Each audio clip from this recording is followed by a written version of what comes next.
I say, what ho, Leopoldine! Or should I say, Prof. Bastable? Honestly, Percy, if you're going to insist on rigid formalities, at least do them properly. It's Dr. Bastable. Yes, but that's got more syllables. My laryngeal muscles can only take so much strain. Oh, how goes things, old girl? Feeling worn after a long day at yonder College of Numerology. Actually, Percy, what are you doing outside the college? You wouldn't touch numerology with a yardstick. Hole in one. Well, I had to drop by Kensington on business. I was wheeling up Exhibition Row in search of a cab, and suddenly here I am running into you. Just one of those many coincidences that make life in London such a joy. Business? Percy, don't try and kid me into thinking you've got a job. You're a marquess. Marquesses don't have jobs. All you do is lounge around all day and party all night. Oh, dash it, I'm rumbled. But honestly, does it really matter why I'm here? I've not caught up with you in an age. One moment we're kids being tutored together, the next I'm a marquess and you're lecturing on the importance of intestinal mathematics. Interstitial mathematics. Yes, that. What is it, now you come to mention it? It's a mathematical expression of the space between spaces, matter without matter, the void, the null, the non-existent. It is the study of nothing. Is nothing really that interesting? You'd be quite surprised. It's actually incredibly difficult trying to wrap your head around the concept. Imagine no light, no dark, no sound, nor warmth, nor cold, and then imagine trying to write it down as a sum. Gosh, and you worked out this sum of nothingness. Not yet, but so long as there's life in my bones, I shall make use of every resource to find nothing. Oh, jolly good. And when you found nothing, what will it do? Nothing! What did you expect? Well, in that case, and my apologies have received an invertebrate question. I don't see how a question can be invertebrate. It's not an insect. But what's the point? If I had a shilling for every time someone asked that question. Even the dean's against it. He's taken a firm line against studying nothing and insists that I only research it as a side project. I'm sorry, I didn't mean to cause offence. I'm sure nothing is extremely important. You bet it is. I've pulled out every stop so that one day I can found a dedicated college of interstitial mathematics devoted solely and wholly to nothing. A noble aim, I'm sure. No, Percy, I'm serious. In fact, I'm planning to take a stake out in a nightclub. You? A nightclub? Dash it, now I've heard everything. The thought of Leopoldine Bastable owning a nightclub. It has prime position on Marlborough Road, and it'll make hundreds every week. Marlborough Road, you say? You don't mean 100 Marlborough Road? You've heard of it? Well, of course, it's not open yet, but I've considered making a small investment myself. You definitely should. The more money that goes in, the more money I'll get out of it, and the more the world will be able to learn about nothing. Well, dash it, I can't just make a snap decision like that. Why ever not? Because it's the sort of thing my sister would do. She's frightfully impulsive, and I make a point of not acting the same way. Oh, how is Sophie going? You're changing the subject. I'll tell you what. Show me this nightclub, and I'll put cash down by the end of the day if I think it's got potential. Don't you trust my judgment? I'm a noted connoisseur of all things nightclub, and for all your eminence in the field of nothing, I'm afraid I don't consider those equivalent credentials. All right, my day's done. I'll show you. All right, I've got to see this. After I take this call. Percy, that's a phone box. I noticed. That call can't be for you. What makes you so sure? Suppose it is and I don't answer. That'd be frightfully rude. Just wait here, I'll be 2 ticks. What ho, Semper? I've got good news for you. Inslip, you're a terrible liar. You've messed up the mission, you mess up every mission. Sometimes I wonder why I even bother. Dash it, no!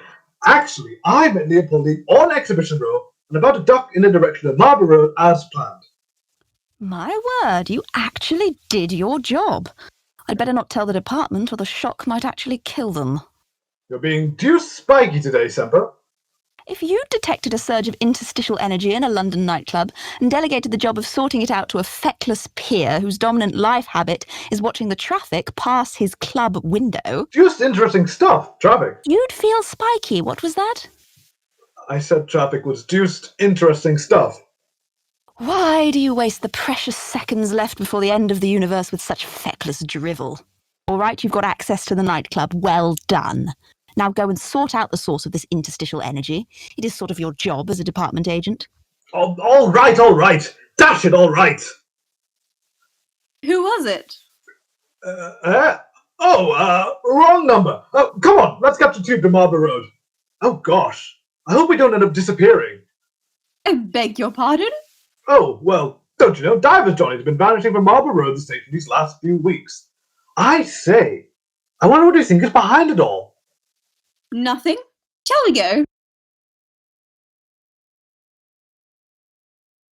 Oh, hello, Marion. You writing or something? Oh, hello, Sophie. Yes, I am. While you're here, by the way, which way do you spell Stuart? Steward? No, Stuart, like the Kings. I don't know if they're spelled S-T-U-A-R-T or S-T-E-W-A-R-T. I meant to be writing a book about them, and it makes it terribly difficult going forward when one doesn't even know how to spell their names. Oh, is this the latest quaint history? I really liked your one on the Romans. You've got an authoritative editorial style.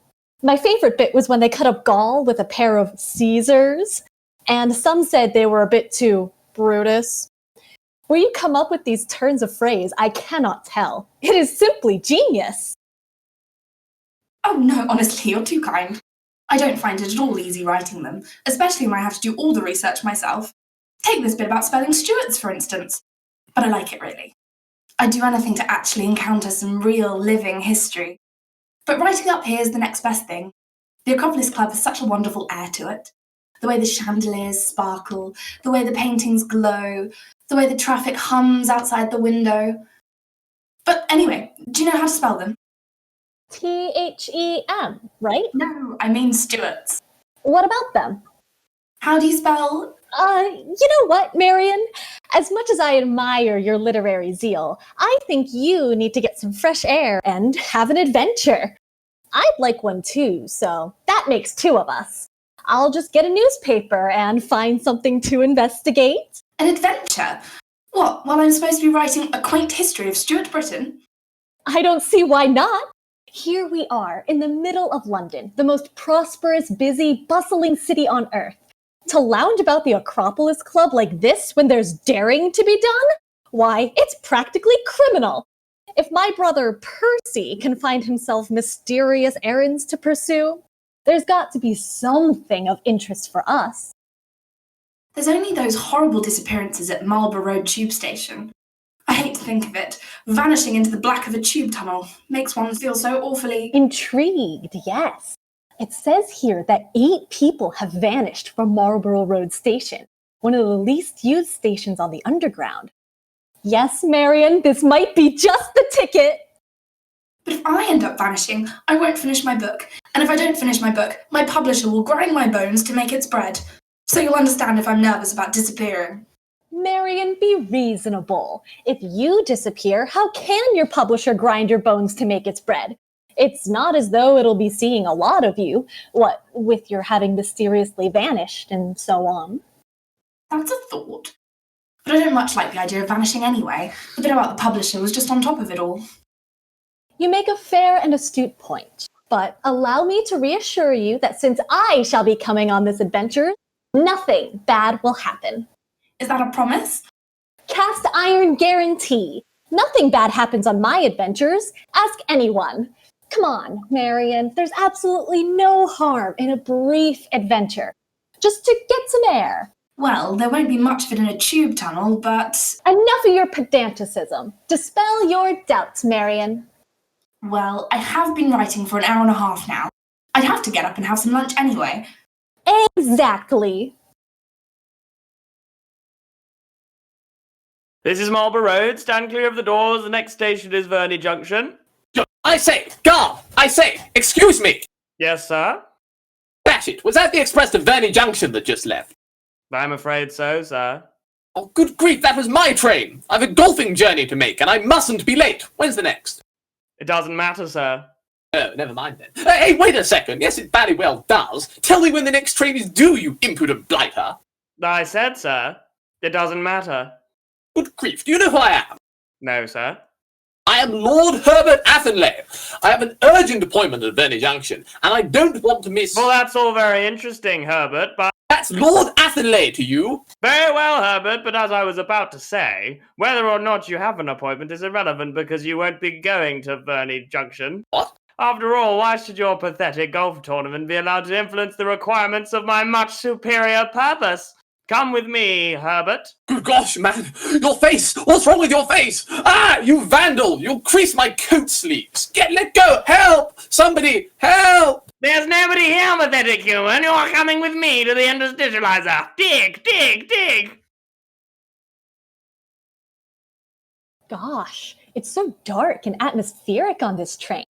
You can understand why some enterprising creature of the night would want to make good use of it. You'd barely notice a claw creeping through that window, then snap! You're gone. When are we getting lunch? Tut, Marion! Don't you care that we are plunging into the heart of darkness? I'd enjoy it a lot more if I were plunging in on a full stomach. I suppose they have a kiosk or something at Marlborough Road working out a macaroon. Whether they do or not is immaterial. We shall not reach Marlborough Road. Good grief. You don't mean we're not going to be... Kidnapped by the aforementioned creature of the night? No, I don't think so. But, all the same, we shall not reach Marlborough Road for the very good reason that I am about to do this. Sophie! Yes? You just pulled the emergency cord. It was a tactical move. I had no alternative. But you're not supposed to pull the emergency cord unless there's been an accident or something. I'd say the disappearance of 8 people counts as something. If we get caught like this, we'll go to prison. And if I go to prison, I shan't finish my book. And if I don't finish my book, my publisher will throw me to the crocodiles. Your publisher keeps crocodiles? I suppose so, or else would I be thrown at them? Your logic is sound. But look here, Marion, do you really want to duck out of the adventure of a lifetime so you can go on and on writing about the slimy Stuarts? Good name for a book, that.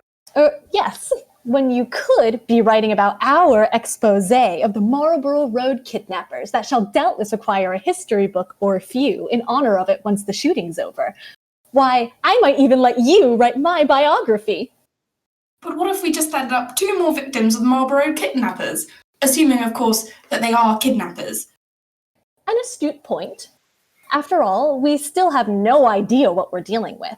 Perhaps it's an escaped lion from the London Zoo. Perhaps it's your publisher let off its leash and out to show the world what it's made of.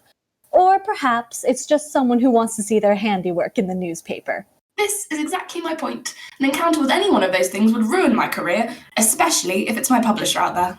Be brave, Marion. Remember, I am here, and while I am here, nothing bad can happen. But I won't be here for long. I'll be out there in the tube tunnel. And you'll be all alone on this train with nothing but a few dozen other passengers for company. They're all staring at us, you know? As they should! We're famous, Marion! Or at least we will be when we're finished here. Now, give me a hand with the doors, will you? Oh, at last, we're moving again. Don't change the subject, old egg. Let me put it to you squarely. It has to be a Rattenberger plot. Why would Rettenberg seek to kidnap 8 random people from Marlborough Road Station? Surely they're much too busy flaunting armaments restrictions. No, you see, that's the clever bit. You see, I bet that all these missing persons have secret identities and members of secret government departments, and that the Rattenbergers have snatched them away to some remote stronghold where they can work out their secrets and bring about the fall of England. Nothing is behind it, Percy. I keep telling you. But dash it, how can that be true? Of course there's something behind it. All right, not Rattenberg then. How about a marketing strategy? Percy, you are taking a thoroughly ordinary tube journey through a thoroughly ordinary tube tunnel to a thoroughly ordinary tube station. Stop exciting yourself like this and wait until we get to the 100. Oh, what's that? I'm afraid that's what they want to call the nightclub. When you get there, you can rave and ramble to your heart's content. You're being deuced peevish, Leopoldine. Everyone seems to be today. Something the matter, or something? I don't know. I've just got an ominous feeling. Something's clicked in my brain as though I know something, but I don't know it. Ah, that happens to me all the time. The not knowing, I mean to say. I'll tell you what. It could be pirates. You know, I was rather expecting this tubble would be a little grimier. Don't worry, it's just the darkness. See, I'll light up my torch and you'll see the place is as grimy can be. There you are. Look, it's all over your shoes. That's more like it. Gah, I just got these from Harridge's. Well, I'm sure that you'll be able to buy thousands more shoes once the novelization of our exploits reaches the press. Come along, Marion. I think I see something up ahead. In the wall of the tunnel. It looks like a door. Does it? Looks more like a plain panel of metal to me. Yes, but a plain panel of metal in the shape of a door. Fair assessment. I wonder what's behind it. You're not just going to knock and ask. Certainly I am. Why ever not? Oh, I say, look. It's shining with all the colors of the rainbow. I don't like this at all. Come on, Sophie, let's get out of here. You're so frightfully squeamish. Don't worry, I've thought of everything. Anything could be behind that door. I don't dispute that. But whatever it is, it cannot hurt us. I'd like to see that tested in a court of law. You see? The door opened, so we are hidden behind it. But surely whoever's behind it will know someone was knocking. They're bound to look here. You always find something to complain about. My strategy is foolproof. Now, shh. I think I can hear something. Those footsteps. I wonder who that might be. This is it, the last job, boys. 2 more humans, that's all we need. 2 more, and then this world will belong to the moment. This world will belong to the moment. That's what I just said. There's not a moment to lose. Let the dig begin. Dig, dig, dig. Sophie! I know. They're moles. I know. Talking moles. I know. In suits of armour. Oh, isn't it just the most wonderful thing you've ever seen? And look, they even left the door open behind them. Come on, let's sneak inside. Honestly, the standard of tube driving these days is really very poor. I should make a complaint to London County Council. Your complaints would be wasted. I heard back there that some miscreants pulled the emergency cord and stopped the train so they could escape into the tunnel. This really won't do, will it, Leopoldine? I mean to say, youth is youth and all that, but why not express it sensibly like I do? How so? Oh, dash it, I mean, when I'm feeling rebellious, I just sort of pinch a policeman's helmet, hurl it into Trafalgar Square fountains, and spend a night in jail before a 10-quid fine. Quick, simple, and entirely safe. I don't go sneaking about underground tunnels where I might at any moment find a wacky rail train coming in my direction. When I'm feeling rebellious, I do some research into nothing when the dean isn't looking. Sometimes I'll even lecture my students about it. Nothing, you mean? Exactly. It drives them mad. Exactly. You see, we express youthful rebellion in the manner of sensible, rational human beings, and the end result is that when we travel by tube, we don't get out in the middle of the tunnel. Oh no, we get out of the station, and a jolly good thing too. I mean, say, nice and safe one. Nothing bad's going to happen to us in Marlborough Tube Station. Excuse me, miss, I'm going to need you to come with me. Oh, all right. Leon, my god. Hold the phone. What's the game, guard? Why should we come with you? Because if you don't, I'll disseminate you. I say, the Purple Guards usually do that. What? Spontaneously transform into 7-foot-tall armor-plated monsters? I had a cousin, I think, who could do a trick like that. Silence! Restrain them, my friends. Yes, Controller General. Good grief! What are you? Badgers or something? We are the mole men, and you are our prey. Oh, righto. Glad we cleared it up. Unhand me, you monsters! Where are you taking us? Silence, human! Take our prisoners back to the bridgehead. We are throwing them into the interstitializer. Yes, Controller General. Oh, you have an interstitializer? You don't mean. You can't mean. Dash it, you blinded moles! Can you watch those paws? You're going to rabbit 600 quid and start the road tailoring at this rate! Silence, human, or you shall face the wrath of the mole men. Be grateful for your opportunity to save 10 trillion years of our civilization. Oh, alright, thanks awfully, don't you know? You have an interstitializer? Silence, human. Let the dig begin! Dig, dig, dig.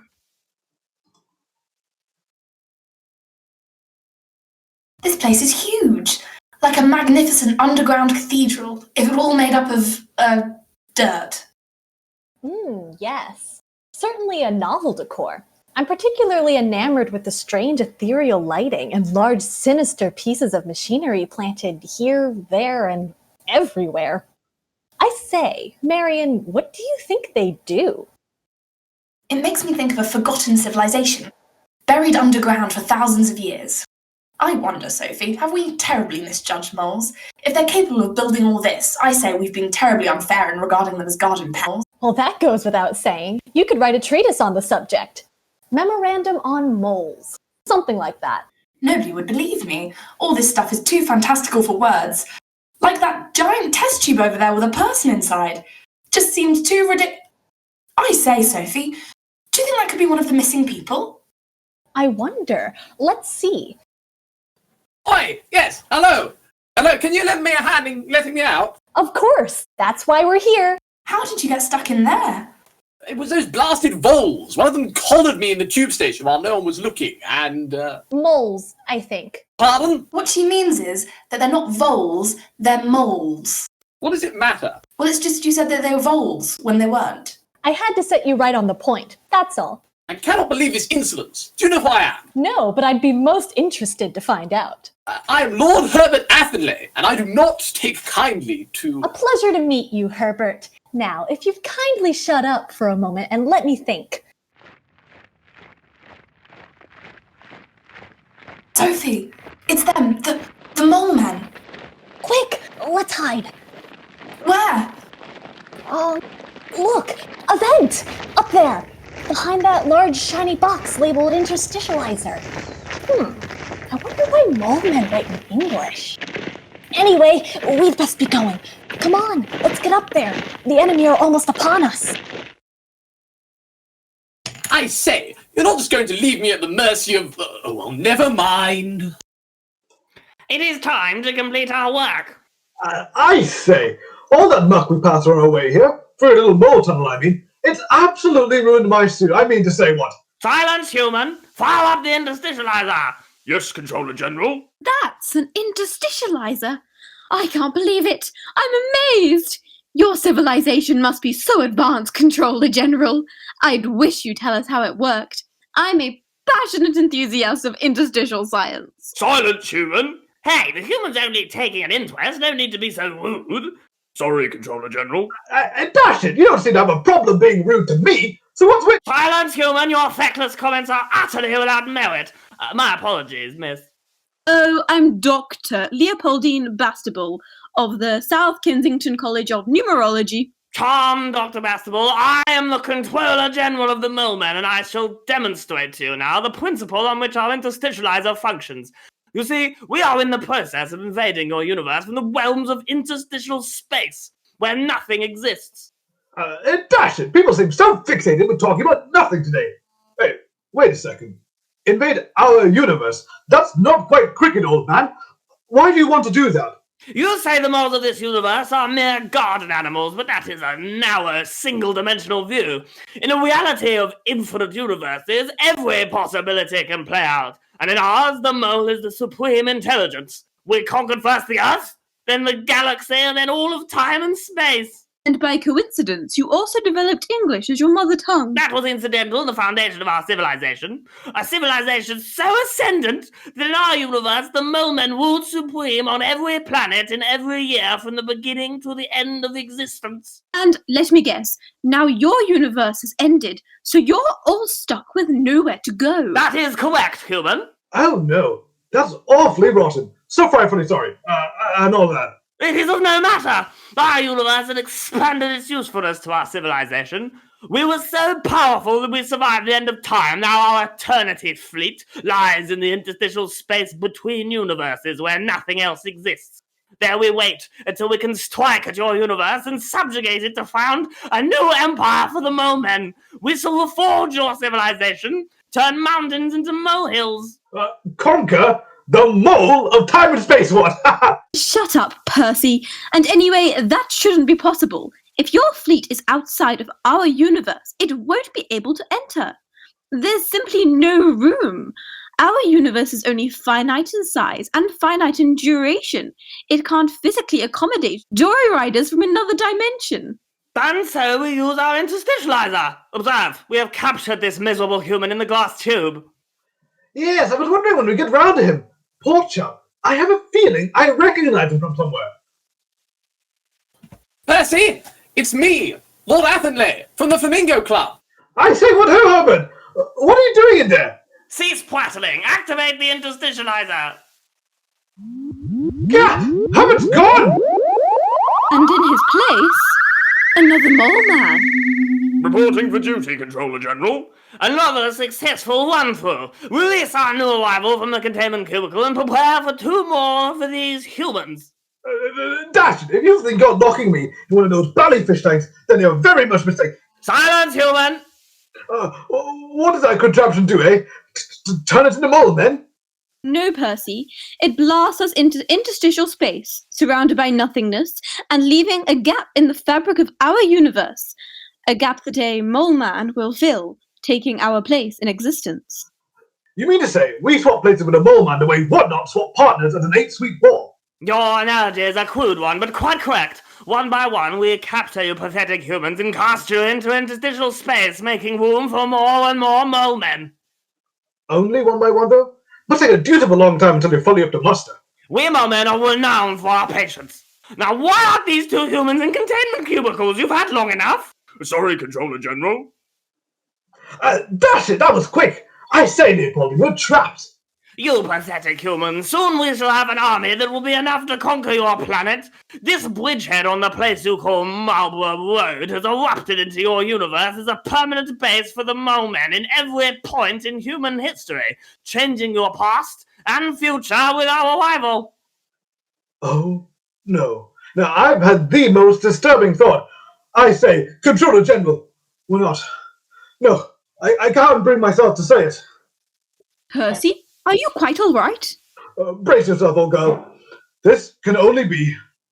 This must be 100 Marlborough Road, where your nightclub was going to be. That is correct. Good gosh, I admit that is quite jarring. Not really playing the game. Do you know how much I put into this place? I don't care. Now we have colonized this place. Now we have planning permission for an invasion of the Earth. I'm lost for words. I'm aghast. I'm agape. I'm shocked. I'm disgusted. Don't worry, Percy. He's just winding you up. Unfortunately, as much as I would like to blast you two into the nothingness right this second, the interstitializer needs a while to cool down after it's used for reasons of health and safety. Fair enough, I think. But after that, it'll have to warm up again, so you shall have to remain our prisoners until then. I demand a phone call. What? All prisoners have a right to a phone call. I am unfamiliar with the customs of your primitive civilization. No, he's quite right. If that is so, I suppose I must oblige, but do not think a mere phone call can save you. Righto, I'll do my best.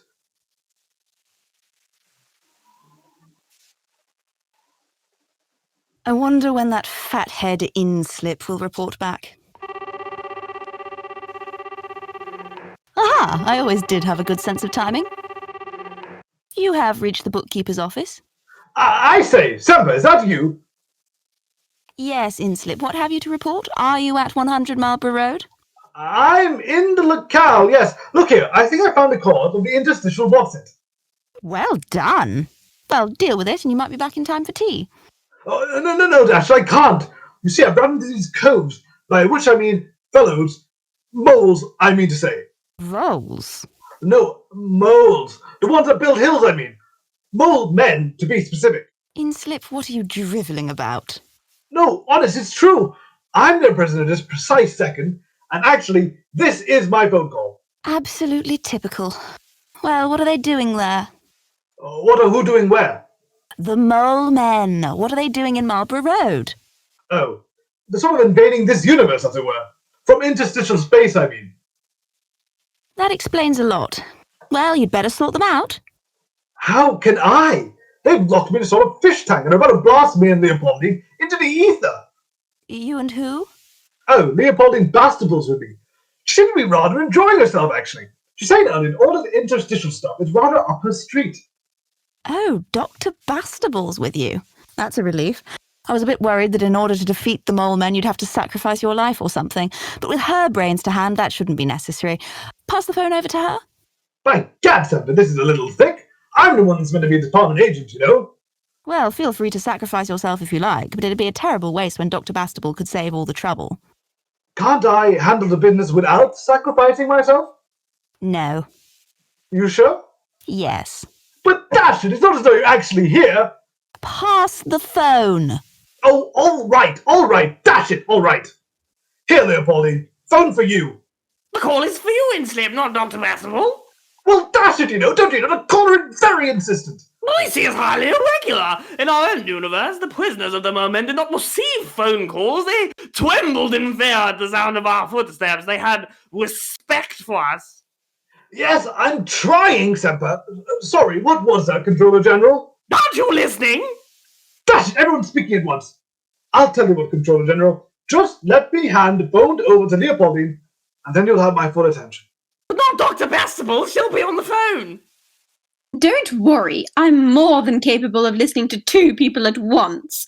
Pass over the phone, will you? After all, it's not as though she's had her phone call yet, one. You make a fair point. Transfer the phone to the second containment cubicle. Yes, Controller General. Hello? Dr. Bastable speaking. Semper, is it? Well. What can I do for you?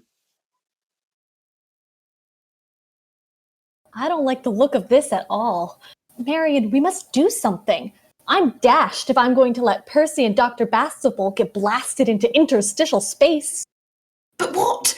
We can't stand up against those mole men. They'd grind our bones to make their bread.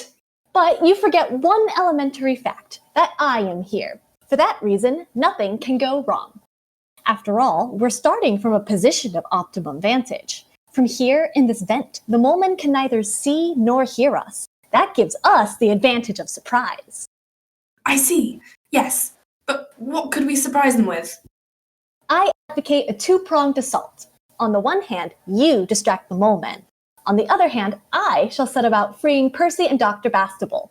From there to freedom is but a step. But what if they chase us? Where could we go that would be safe from the mole men? I'll try to sort it out at a later date. Now, all you need to do is work out how to distract them. Any ideas? I suppose I could try and persuade them not to invade the Earth and destroy human civilization. When you think about it, there are a lot of sensible reasons for leaving it alone. You'll have to express those reasons with eloquence, Marion. No ums or uhs.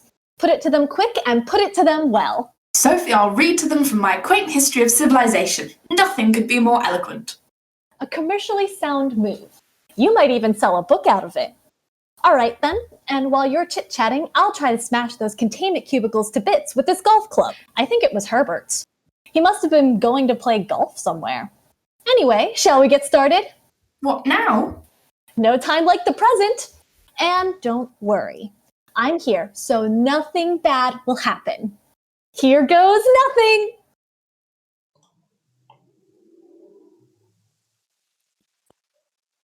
Yes, Semper, that's perfectly clear. You'll bet I know what to do. All right. Yes, I'll tell him. I know, right? Okay, cheerio. Are you quite finished? Certainly. Here's your phone back. I never want to see it again. Disseminate it. Yes, Controller General. Gosh, I wouldn't like to see what those ray guns could do to a person. And by the way, Percy.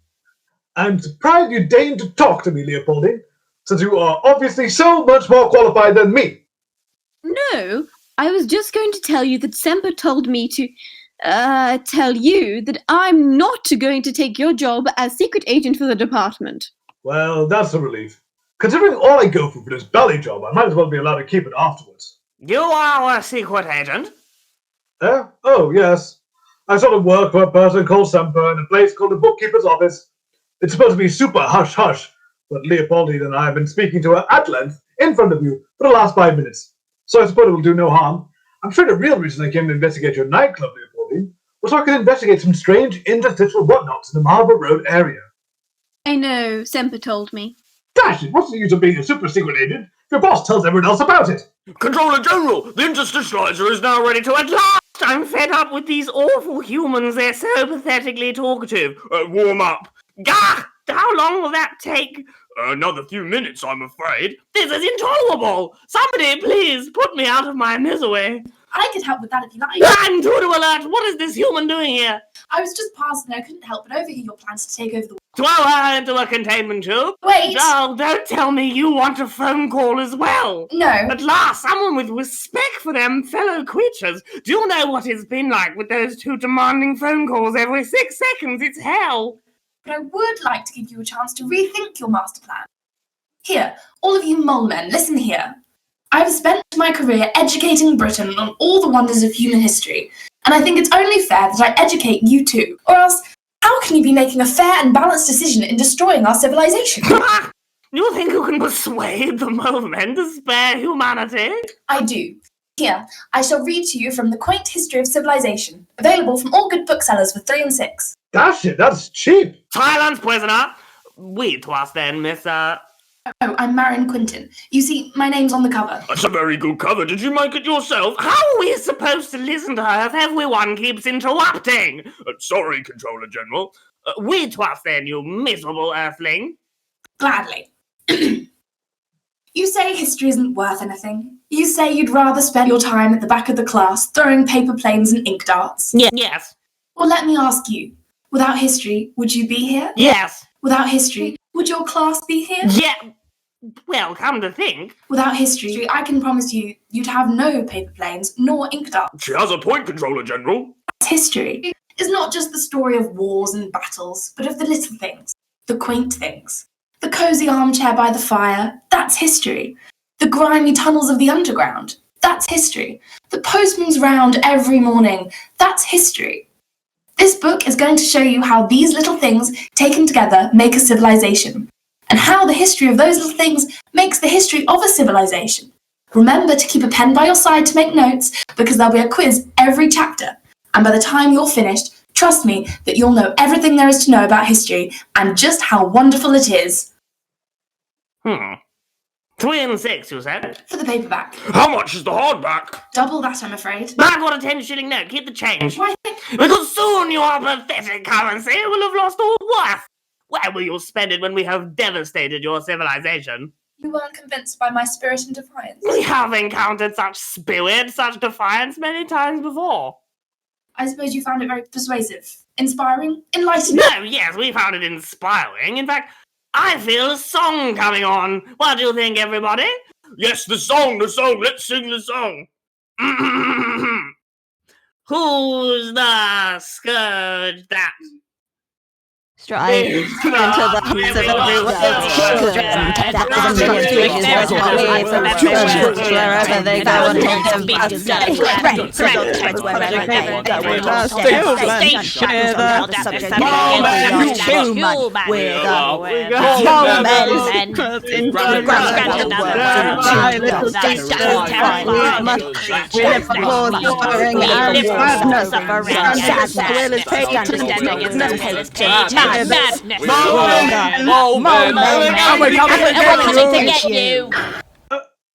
Now, turn on the interstitializer. It's time to dispose of Dr. Bastable and his other excrements. I have forgotten your name. Oh, I'm Percy Inslip, don't you know? Marquis of Dorset, as it were. Time to dispose of Dr. Bastable and Percy... Wait a minute. Where is Dr. Bastable and Inslip? Your containment cubicles, they've been shattered. The prisoners have escaped. Well, perhaps you shouldn't have gotten so carried away singing. Then you might have noticed. Who are you? Sophie Inslip, at your service. Ah, dash it. Rather coincidence, that. She's sort of my sister. Sophie Inslip, I mean to say. I was going to ask, what are you doing here? Disseminate these humans, they are more trouble than they're worth. Yes, Controller. Ow! Controller General, this human is armed. Golf clubs might be primitive weapons, but there's no doubting their effectiveness, even on moles. The golf club is no match for the supreme power of the moment. Tell that to a battle-hardened veteran of St. Andrews. St. Andrews? What is that? Ah, a sort of golf course, don't you know? Sophie plays there from time to time. I shall disseminate your pathetic golf club, then you will be utterly unable to... Hi! You shouldn't wave your ray guns in such a frivolous manner. You might hurt someone. You've knocked my disseminator out of my claws.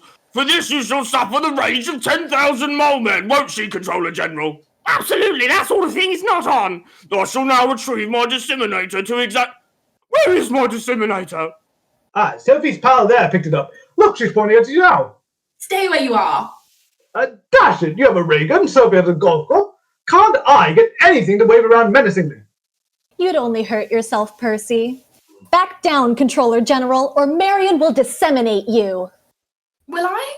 He did just buy my book. Exactly, I paid 10 shillings when you only asked for 3 and 6, and this is how you were paid. Though you said yourself that if you'd had your way, it's not as though the money will mean anything. Dash it, where's Leopoldine got to? The moment you smashed our jail cell, Sophie, she sort of legged it, and now I haven't a clue where she is. You pathetic humans. You may have one disseminator rifle and a golf club, but you forget that you are surrounded by mole men. How do you possibly think you can get rid of all of us? Like this! Oh, there you are, Leopoldine. I say, do you know how to work that thing? The human! She's tampering with the interstitializer! Somebody stop her! All too late, I'm afraid. In a few moments, you'll have ceased to exist. Stop her! Stop!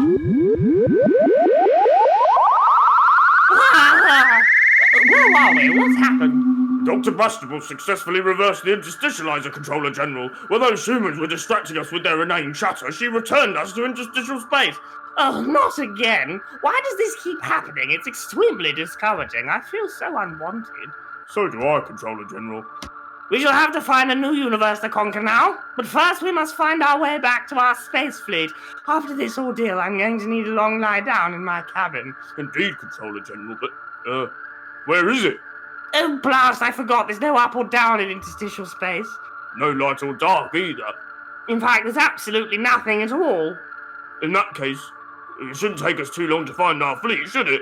Good point. Onwards. If this is onwards, I can't see anything. Neither can I. I can hear you, though. That's an idea. How about a song to boost our spirits? A song, a song. Let's sing a song.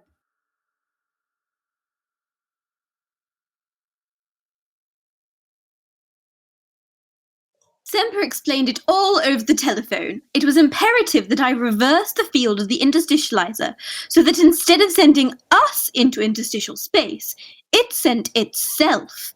And since the only reason the mole men could exist was because the interstitializer was here in the first place, they went with it.